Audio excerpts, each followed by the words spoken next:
Bale ಪಡೆದಿರೋ Veerendra ಪಪ್ಪಿಗೆ ಮತ್ತೊಂದು shock ಎದುರಾಗಿದೆ. ವೀರೇಂದ್ರ ಪಪ್ಪಿಗೆ ಸೇರಿದ ಒಟ್ಟಾರೆ 320 ಕೋಟಿ ಆಸ್ತಿಯನ್ನ ಮುಟ್ಟುಗೋಲು ಹಾಕಲಾಗಿದೆ.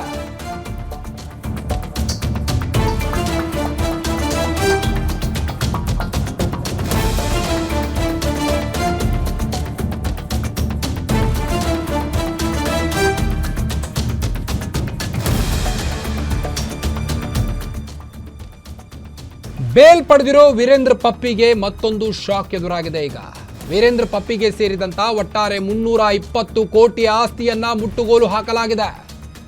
ಕೃಷಿ ಜಮೀನು, ನಿವೇಶನ ಸೇರಿದಂತೆ ಸಾಕಷ್ಟು ಆಸ್ತಿಯನ್ನ ಮುಟ್ಟುಗೋಲು ಹಾಕಿದ್ದಾರೆ ಅಧಿಕಾರಿಗಳು.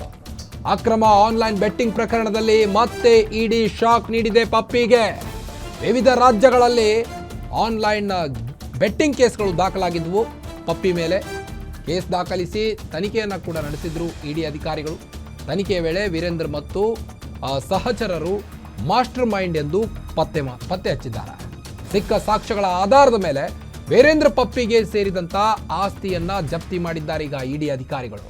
ಪ್ರಕರಣಕ್ಕೆ ಸಂಬಂಧಿಸಿ 2300 ಕೋಟಿಗೂ ಅಧಿಕ ಅಕ್ರಮ ನಡೆದಿರುವುದು ಪತ್ತೆಯಾಗಿದೆ. ಈಗ ಆನ್ಲೈನ್ ಬೆಟ್ಟಿಂಗ್ ಕೇಸ್ ಸಂಬಂಧ ಮುಂದುವರಿದಂತ ಇಡಿ ತನಿಖೆ. ಬೇಲ್ ಸಿಕ್ಕು ಕೊಂಚ ರಿಲೀಫ್ ಆಗಿದ್ದಂತ ವೀರೇಂದ್ರ ಪಪ್ಪಿಗೆ ಈಗ ಇಡಿ ಅಧಿಕಾರಿಗಳು ಮತ್ತೆ ಬಿಗ್ ಶಾಕ್ ಕೊಟ್ಟಿದ್ದಾರೆ. ತನಿಖೆ ವೇಳೆ ಮತ್ತಷ್ಟು ಅಕ್ರಮ ಬಯಲಾಗಿದೆ.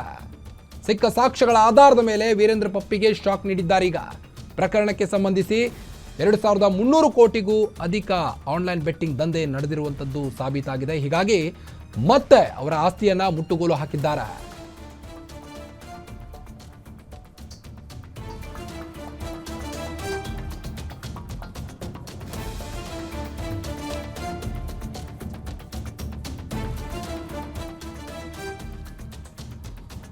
ಬೇಲ್ ಪಡೆದಿರೋ ವೀರೇಂದ್ರ ಪಪ್ಪಿಗೆ ಮತ್ತೊಂದು ಶಾಕ್ ಅಂತಾನೆ ಹೇಳ್ಬೋದು. ಈಗ ವೀರೇಂದ್ರ ಪಪ್ಪಿಗೆ ಸೇರಿದ ಒಟ್ಟಾರೆ 320 ಕೋಟಿ ಆಸ್ತಿಯನ್ನ ಇಡಿ ಅಧಿಕಾರಿಗಳು ಮುಟ್ಟುಗೋಲು ಹಾಕಿಕೊಂಡಿದ್ದಾರೆ.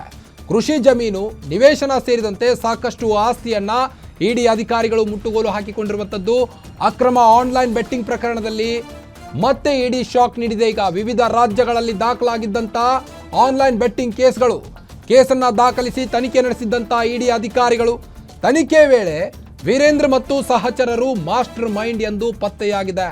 ಸಿಕ್ಕ ಸಾಕ್ಷ್ಯಗಳ ಆಧಾರದ ಮೇಲೆ ವೀರೇಂದ್ರ ಪಪ್ಪಿಗೆ ಸೇರಿದಂತ ಆಸ್ತಿಯನ್ನ ಜಪ್ತಿ ಮಾಡಲಾಗಿದೆ. ಪ್ರಕರಣಕ್ಕೆ ಸಂಬಂಧಿಸಿದಂತೆ 2300 ಕೋಟಿಗೂ ಅಧಿಕ ಅಕ್ರಮ ಈ ಒಂದು ಆನ್ಲೈನ್ ಬೆಟ್ಟಿಂಗ್ ನಲ್ಲಿ ನಡೆದಿರುವುದು ಪತ್ತೆಯಾಗಿದೆ. ಆನ್ಲೈನ್ ಬೆಟ್ಟಿಂಗ್ ಕೇಸ್ ಸಂಬಂಧ ಇಡಿ ತನಿಖೆಯನ್ನು ನಡೆಸ್ತಾ ಇದೆ. ಈಗ